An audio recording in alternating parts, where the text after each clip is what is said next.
A recente publicação da sentença 63 de 2026 pela Corte Constitucional Italiana caiu como uma verdadeira bomba no meio jurídico.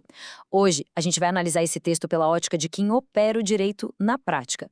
Vamos deixar de lado os achismos e focar puramente nos fundamentos legais e, principalmente, nessa tensão gigantesca que se formou entre o direito inato de nascença e as novas normativas impostas pelo Estado. Bom, para organizar a nossa análise, a gente dividiu o material de hoje em 5 pontos centrais: o veredito constitucional, a tensão sistêmica, o paradoxo do reconhecimento, o choque entre os casos de Turim e Mântua e, por fim, a partida aberta. Então, começando logo pelo nosso ponto número 1, o veredito constitucional. Para a gente se situar bem, vale a pena voltar rapidinho na linha do tempo. Toda essa história ganha força em 2025, com a introdução daquelas limitações super polêmicas do Decreto Tajani. Isso, claro, gerou uma avalanche de contestações nos tribunais. O ápice disso foi a audiência de março de 2026, que nasceu de um recurso específico lá do Tribunal de Turim.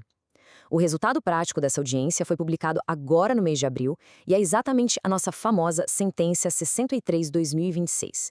Esse é o nosso marco zero jurisprudencial da discussão de hoje. E o que essa sentença diz na prática? Olha só, em primeiro lugar, a Corte afirmou que o legislador tem sim o poder técnico para intervir e mudar os critérios de concessão da cidadania. Mas tem um detalhe que é absolutamente crucial. A Corte estava meio que de mãos atadas porque o escopo do recurso de Turim era muito restrito e técnico. Sabe o que chamou a atenção de especialistas como o Dr. Sérgio Orlando? O tom altamente político que o texto acabou adotando. Para tentar justificar a resolução de um problema prático do Estado, eles usaram teses que dão frio na espinha de qualquer advogado. Pior ainda, as premissas dessa nova decisão parecem bater de frente com uma outra decisão anterior da própria Corte, que é a conhecida Sentença 142 de Bolonha. E é exatamente esse choque de ideias que nos leva à parte 2 da nossa análise, a tensão sistêmica entre o direito e a lei. Aqui a gente esbarra num conceito em latim que é literalmente o coração da lei de sangue na Itália, o status civitatis. O mais louco é que, mesmo com todas as novas restrições, a própria sentença da Corte confirma de forma inequívoca esse princípio basilar. Basicamente, a cidadania nasce com a pessoa. Ela não é um prêmio, não é um privilégio ou um favor que o Estado concede. O reconhecimento formal, aquele processo burocrático, tem uma natureza que a gente chama de declaratória e não constitutiva. Ele só atesta um fato que já existe desde a origem. Aí a grande pergunta que está rodando nas rodas de juristas é: como é que um direito inato pode ser sufocado por barreiras estatais criadas décadas e décadas depois? Essa fricção inteira é resumida de um jeito brilhante pelo advogado Luigi Minari. Ele diz o seguinte: se o indivíduo tem o status desde o nascimento, quando você mexe no jeito pelo qual ele pode ser reconhecido, você acaba atingindo o próprio direito em si. Para quem vive o direito no dia a dia, criar essas barreiras severas não é só uma mudançazinha de processo no balcão.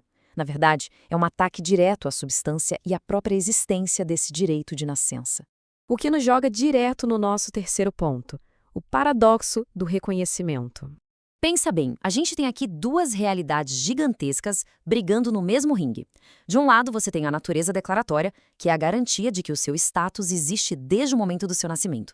Do outro lado, tem a força da máquina do Estado e do poder legislativo, que retém o poder de mudar as regras do jogo. Como é que a gente equilibra essas duas forças com aquele princípio sagrado da irretroatividade da lei? Imagina se uma regra nova muda os critérios amanhã, será que ela tem mesmo o poder de apagar retroativamente um status que, na teoria, você já tinha sua vida inteira? É um nó jurídico de uma complexidade absurda.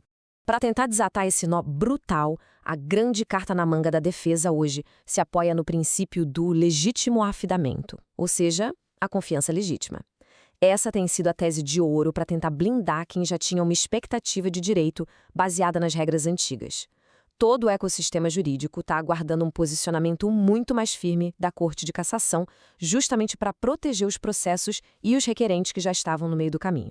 O que nos leva a olhar para o futuro e entrar na parte 4, a diferença crucial entre os recursos de Turim e Mântua. É super importante entender que a Sentença 63 não colocou um ponto final nessa história. Por quê? Porque o recurso inicial de Turim foi um ataque estritamente formal. Ele focava nos procedimentos e nos limites do decreto em si. Já o recurso de Mantua, que está logo ali no horizonte, vem com uma pegada totalmente diferente. Ele é um desafio muito mais profundo porque ataca a estrutura. Ele vai direto nos efeitos práticos e nos danos que essas mudanças causam aos direitos constitucionais de quem carrega a cidadania no sangue. E o que é realmente incrível sobre esse novo ataque à base dele? Mantua está ancorada diretamente no artigo 22 da Constituição italiana, que é um pilar absoluto dos direitos fundamentais. A tese aqui é muito clara. A Constituição proíbe com todas as letras que alguém seja privado da sua cidadania por motivos políticos. Então, se o legislador afeta gravemente o reconhecimento de um direito originário só para resolver um problema político interno do Estado, a argumentação é de que rola uma violação direta e flagrante desse pilar da Constituição. E é com esse cenário fervendo que a gente entra na quinta e última parte da nossa explicação. Partida aberta. Ou seja, o jogo continua no 0-0. Dando uma olhada no calendário dos próximos meses, a gente percebe que esse embate está em plena evolução. A sentença que saiu em abril só fechou as portas para aquelas contestações mais imediatas sobre a forma da lei. Mas logo agora em junho, a gente já tem audiências importantíssimas marcadas, não só para o caso de Mantua, mas também para os recursos paralelos de Campobás. Então o sistema está todo em alerta máximo, esperando que novas sentenças sejam publicadas antes de agosto, que é quando começa aquele tradicional recesso de verão do Judiciário Europeu. Destilando aqui o sentimento geral dos especialistas e de plataformas como o portal Italianismo, rola uma perplexidade gigantesca. A comunidade jurídica ficou impressionada de ver um veredito que trata o reconhecimento quase como uma mera expectativa de direito, deixando em segundo plano um status que, na teoria, já é consolidado no parto. O debate sobre a aplicação retroativa continua pegando fogo, para dizer o mínimo. Mas tem um consenso claríssimo entre os juristas hoje, a batalha está longe de ser perdida e a partida jurídica segue rigorosamente empatada num 0-0. Para fechar a nossa análise de hoje, a gente quer deixar em destaque a reflexão mais pesada por trás de toda essa controvérsia. Pensa com a gente, será que uma norma legislativa futura, motivada por questões puramente conjunturais, tem legitimidade para cancelar na prática um direito fundamental que é adquirido no exato segundo do nascimento? O que for decidido nos tribunais nos próximos meses não vai só ditar as novas regras burocráticas, mas vai definir o destino de um direito que é herdado através das gerações. Fica aqui o nosso convite para quem está acompanhando continuar de olho com a gente nos próximos capítulos dessa enorme evolução jurídica. Um abraço e até a próxima!